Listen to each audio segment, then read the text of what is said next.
और जैसा कि आप लोग जानते हैं कि आज चुनाव के डेट्स की घोषणा करी है। तो समस्तीपुर ज़िले में जो 10 विधानसभा हैं, तो 2 फेज़ 2 और फेज़ 3 में यहाँ का चुनाव होना है। हम दोनों का आप लोगों को डेट्स बता देते हैं। जो फेज़ 2 में विधानसभा क्षेत्र हैं 134 उजियारपुर, 137 मोहद्दीनगर, 138 विभूतिपुर, 139 रोसड़ा और 140 हसनपुर। इसमें नोटिफिकेशन का डेट है 9 अक्टूबर। नॉमिनेशन की अंतिम तिथि है 16 अक्टूबर। नाम निर्देशन के संवीक्षा की तिथि है 17 अक्टूबर। अभ्यर्थिता वापसी की अंतिम तिथि है 19 अक्टूबर।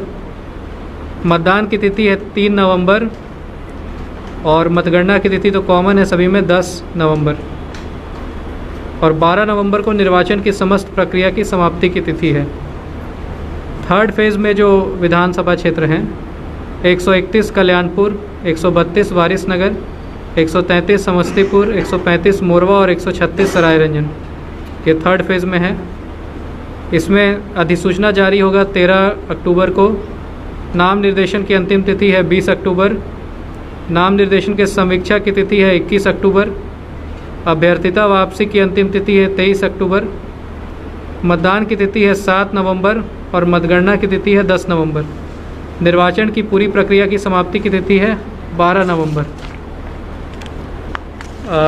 समस्तीपुर ज़िला का जो कुछ डेटा है अभी प्रेजेंट में, अभी टोटल जो पोलिंग स्टेशन है हमारे 4223 हैं, जो बढ़े हैं कोविड प्रोटोकॉल को लेकर के, क्योंकि कोई भी बूथ पर 1000 से ज़्यादा टोटल वोटर नहीं होने हैं। तो 4223 टोटल बूथ हैं और 1801 टोटल लोकेशन हैं।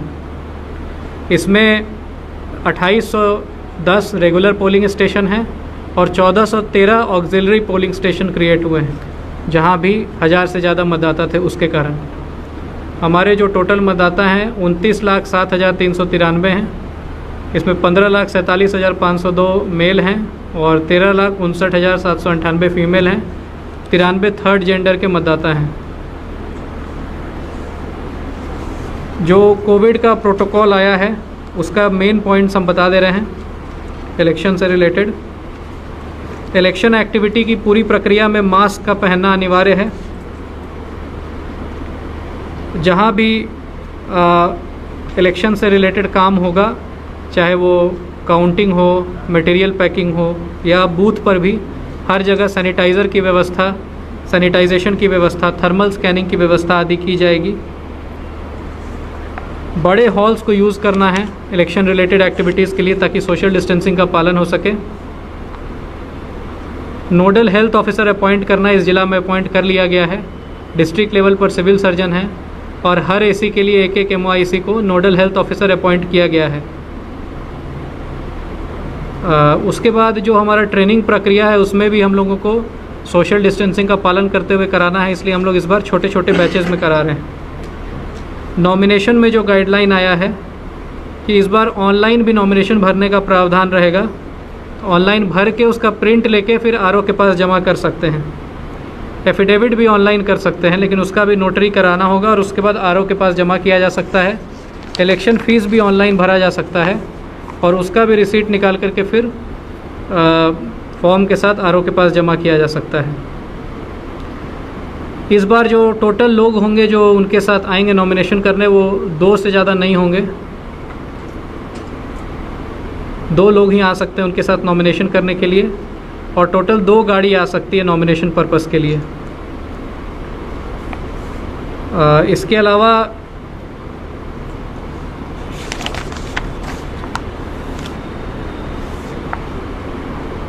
पोलिंग स्टेशन का अरेंजमेंट्स जो बताया गया है, सैनिटाइजेशन होगा पोलिंग स्टेशन का। एक दिन पहले पोलिंग के एक दिन पहले हर मतदान केंद्र का सैनिटाइजेशन कराया जाएगा।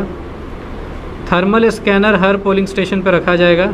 इसके लिए हम लोग एक एक्स्ट्रा कर्मी रख रहे हैं। जो हेल्प डेस्क जो जहां बाहर BLO बैठता है वहां पर एक एक्स्ट्रा कर्मी रहेगा जो थर्मल स्कैनर लेकर के वेट करेगा। और जो भी लोग वोट करने आएंगे उनकी थर्मल स्कैनिंग होगी।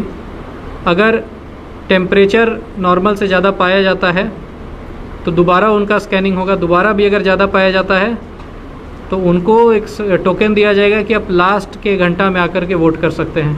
आखिरी घंटा हाई टेम्परेचर वालों के लिए और कोविड पॉजिटिव वालों के लिए या कोविड सस्पेक्टेड वालों के लिए रहेगा, जिसमें सभी कर्मी पीपीई किट पहनकर वहाँ उपस्थित रहेंगे और तभी वहाँ पर वोट पड़ेगा। सोशल डिस्टेंसिंग के लिए लाइन या सर्कल भी बनाया जाएगा मतदान केंद्रों पर।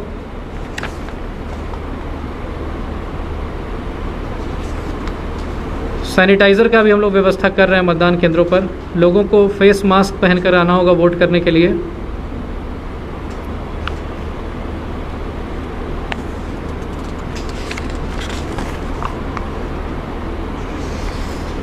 हाँ, कैंपेन को लेकर के कुछ इंस्ट्रक्शंस आए हैं जो हम बता रहे हैं आप लोगों को। डोर टू डोर जो कैंपेन होगा उसमें मैक्सिमम 5 लोग जा सकते हैं डोर टू डोर कैंपेन करने के लिए। कैंडिडेट को मिला करके 5 आदमी डोर टू डोर कैंपेन के लिए जा सकता है।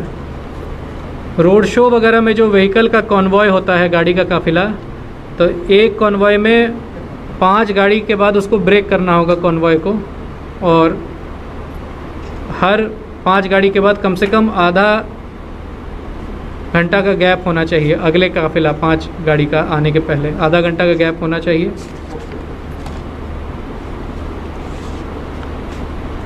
इसके अलावा काउंटिंग के लिए हम लोगों ने विशेष व्यवस्था की है।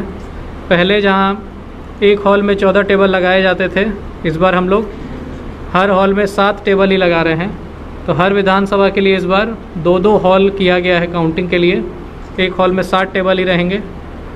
तो नए नए जो बिल्डिंग्स बने थे समस्तीपुर कॉलेज में, उसका एक्विजिशन किया गया है, जो एग्ज़ामिनेशन हॉल था और अन्य बिल्डिंग थे। तो इस बार काउंटिंग के लिए भी विशेष व्यवस्था कराई जाएगी। तो ये अभी तक का है हम लोग का। Model code of conduct election announce होने के साथ ही अप्लाई हो गया है। अभी पूरे ज़िले में टीम निकल गई है, जहाँ जहाँ पोस्टर बैनर वगैरह लगे हुए हैं उनको उतारने के लिए, और सभी दलों के साथ भी अभी बैठक है, राजनीतिक दलों के साथ, उनको भी सूचित कर दिया जाएगा कि वो लोग भी अपना सभी पोस्टर बैनर जहाँ जहाँ लगा हुआ है अवैध रूप से तो उसको हटा लें, नहीं तो डिफेसमेंट ऑफ प्रॉपर्टी एक्ट में कार्रवाई की जाएगी। और रात से फिर हम लोग FIR भी कराना शुरू करेंगे जहाँ हम लोगों को अवैध रूप से पोस्टर बैनर लगा हुआ मिलेगा। क्या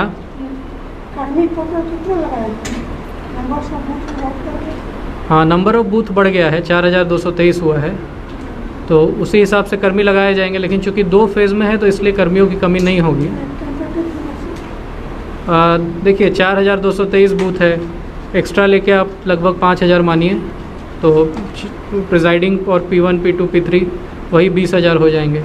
और उसके अलावा जो हमारे अन्य कोषांगों के कर्मी, टोटल 30,000 लोग लगभग इस पूरी प्रक्रिया में लगाए जाएंगे। हाँ, नहीं ऐसा तो नहीं है, चूँकि देखिए योजना का होता है कि अगर योजना का कार्य शुरू हो गया तो उस पर रोक नहीं लगता है, अगर कार्य शुरू नहीं हुआ है तो उस पर रोक लगता है। तो अभी हमको ऐसा अभी रिमाइंड में नहीं है, हम रिकॉल नहीं कर पा रहे हैं कोई योजना इस कारण से फंस गई है।